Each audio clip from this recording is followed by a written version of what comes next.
ముఖ్యంగా మీ స్పెషాలిటీ గురించి మాట్లాడాలంటే ఇప్పుడు బైపాస్ సర్జరీని మనం అవాయిడ్ చేయాలంటే అంటే ఎక్కువ గుండె జబ్బులు ఉన్న వాళ్ళు ఏం చేయాలి? ఇప్పుడు మనకి అంటే టెక్నాలజీ ఎవాల్వ్ అయిన తర్వాత బైపాస్ సర్జరీ ఇన్సిడెన్స్ అనేది చాలా తగ్గింది. ఓకే, అంటే బైపాస్ లేకుండా మనం ఇప్పుడు చాలా రకాల కాంప్లెక్స్ ప్రాబ్లమ్స్ కి కూడా సొల్యూషన్స్ తీసుకొస్తున్నాం. ఓకే, అంటే ముందు మనకి మోస్ట్ కాంప్లెక్స్ ప్రాబ్లమ్స్ ఏంటి బైపాస్కి వెళ్ళాయి అంటే అన్ని 3 వెజల్స్ బ్లాక్ ఉన్నా లేదా ఏదైనా వెసల్ బ్లాక్ అయ్యి అంటే లాంగ్ స్టాండింగ్ టోటల్ బ్లాక్ ఉన్నా ఆ లెఫ్ట్ మెయిన్ కొరనరీ అంటాం మెయిన్ వెసల్ బ్లాక్ ఉన్నా ఈ 3 సినారియోస్లో ఎక్కువగా బైపాస్కి పంపించేవాళ్ళు. బట్ ఇప్పుడు ఈ 3 సినారియోస్కి కూడా మనకి యాంజియోప్లాస్టీ సొల్యూషన్ అనేది ఉంది.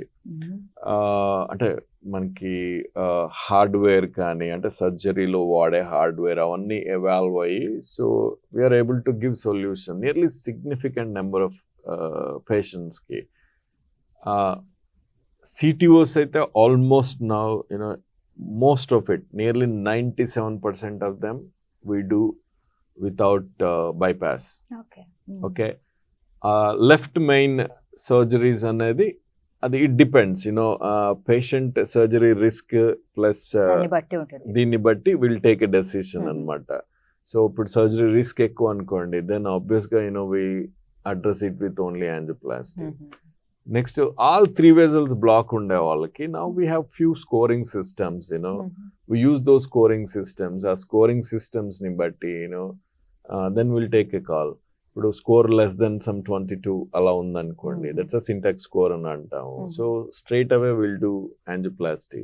స్కోర్ మోర్ దెన్ 33 ఉంటేనే అప్పుడు మనం బైపాస్కి పంపిస్తాం.